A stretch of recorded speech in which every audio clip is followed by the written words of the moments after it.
Bismillahirrahmanirrahim. Assalamualaikum warahmatullahi wabarakatuh.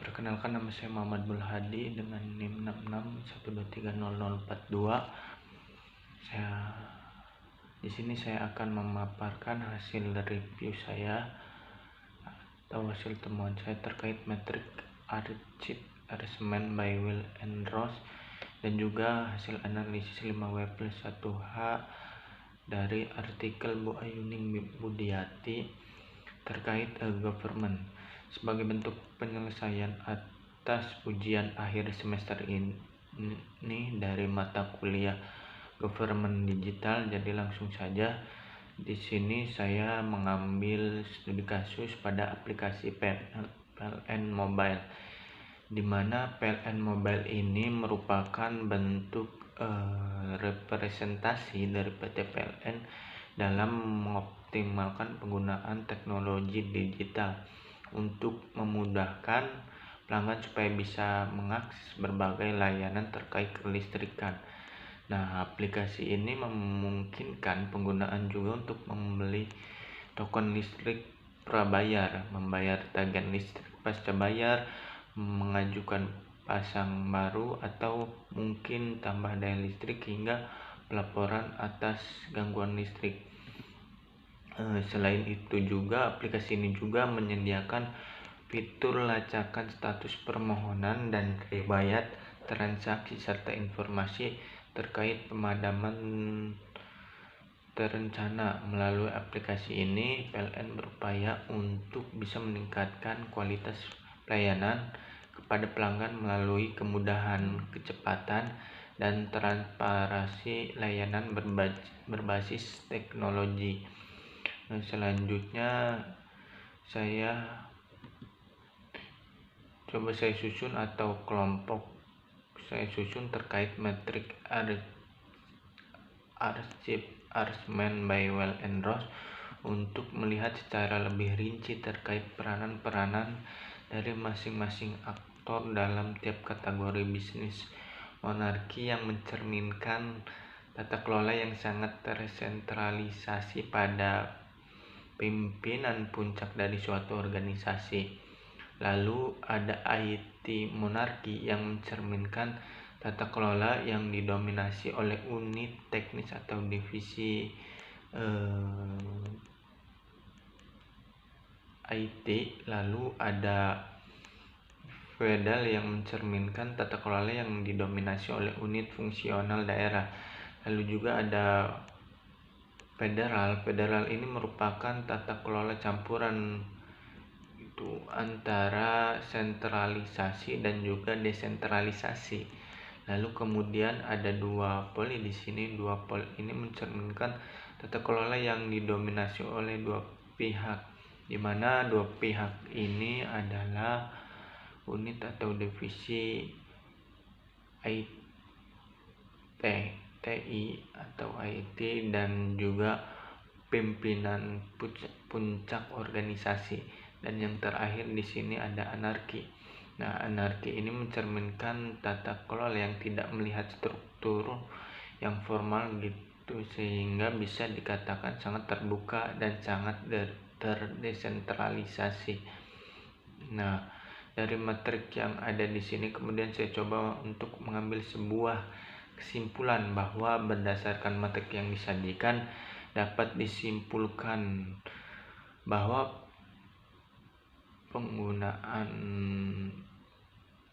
mobile PLN ini berada dalam kerangka tata kelola digital yang menggabungkan model federal dan juga duopoli.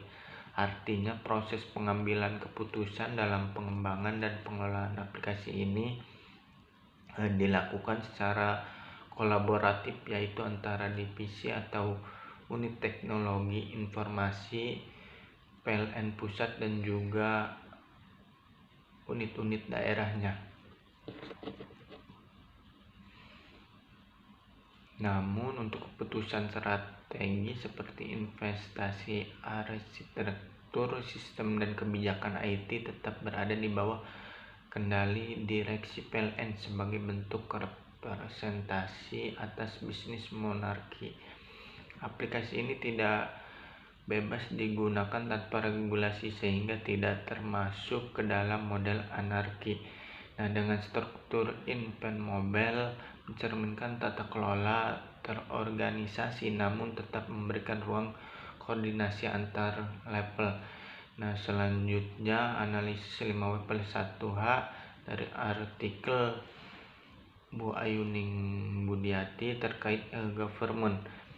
Di sini saya mengambil artikel yang berjudul Perencanaan Strategis DP3 AKB Provinsi Banten dalam pencegahan kekerasan terhadap anak. Studi kasus program PATBM. Apa yang menjadi pembahasan di sini, yaitu artikel ini membahas tentang perencanaan yang strategis yang dilakukan oleh DP3 AKB Provinsi Banten dalam upaya mencegah kekerasan terhadap anak melalui program PATBM atau Perlindungan Anak Terpadu Berbasis Masyarakat. Tujuan dari penelitian ini yaitu untuk mengetahui sejauh mana perencanaan strategis tersebut efektif dalam mendukung pencegahan kekerasan terhadap anak serta mengidentifikasi kendala-kendala yang dihadapi dalam pelaksanaan di lapangan. Lalu selanjutnya ada why. Dan why, kenapa penelitian ini harus dilakukan? Nah, penelitian ini dilakukan karena melihat dari angka kekerasan terhadap anak di Banten yang masih tinggi, sementara upaya pencegahan melalui program PATBM ini dinilai belum maksimal. Maka dari situ diperlukanlah sebuah evaluasi terhadap strategi yang dijalankan oleh TP3 AKB agar program seperti PATBM ini dapat berjalan lebih efektif dan lebih tepat sasaran. Lalu siapa saja yang terlibat atau siapa, ini bisa dilihat bahwa penelitian ini itu dilakukan oleh tim akademisi dari yaitu ada Ferry Supriyatna, Ipa Jumeta, dan juga Bu Ayuning Budiati. Dan penelitian ini tadi sudah dibilang bahwa fokusnya itu pada DP3 AKB Provinsi Banten sebagai pelaksana program serta melibatkan informan dari dinas kabupaten atau kota dan kader PATBM di lapangan. Selanjutnya where, di mana penelitian ini dilakukan di Provinsi Banten dan lokasi studi utama di Kota Tangerang Selatan dan Kota Cilegon sebagai daerah percontohan PATBM. Kapan? When, penelitian ini mengkaji pelaksanaan program PATBM sejak dimulai pada tahun 2016 hingga 2022.